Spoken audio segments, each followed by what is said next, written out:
Bonjour tout le monde, Jocelyn de Chasseur Tactique. J'ai pu faire quelques tests sur la Derria TM22 dernièrement.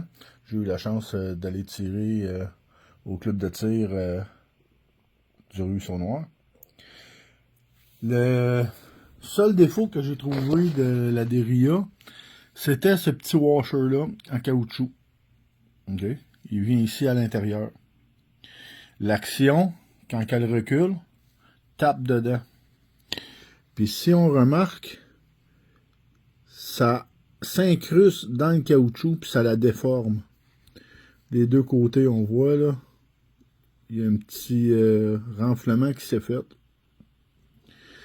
Ça, c'était dans mes tests bien avant. J'ai décidé de récupérer la poignée protecteur qui va sur la bolt ici, d'origine dans la boîte. C'est pour empêcher que ça passe à travers du carton. Alors, ce que j'ai fait, je l'ai pris, puis j'ai vérifié ouais, si ça faisait à l'intérieur. Comme de fait, ça rentre directement là. OK? J'ai environ 300 balles de tiré avec présentement, puis il n'y a aucun rebord coupé ou usé depuis que je l'ai installé. C'est en caoutchouc, c'est le même diamètre,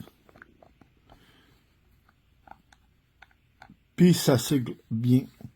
La seule chose qu'il faut refaire, c'est quand on repose notre buffer tube, il faut le visser à l'intérieur, puis réajuster qu'aussitôt que ça touche, qu'on recule d'un 1,16, puis on rebord avec notre jump nut, puis notre fixation ici, qui s'en va à l'intérieur de la barrure qui est ici, la vis. Alors, on revisse, on rentre ça à l'intérieur, puis on rebord pour réajuster notre buffer tube. Alors, c'était le petit truc de la Derria TM22.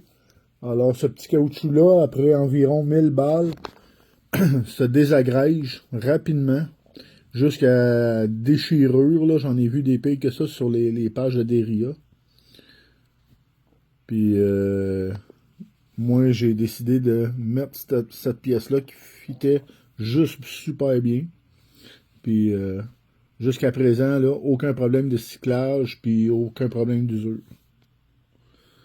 C'était le petit truc du jour de Chasseur Tactique pour la Derria TM22.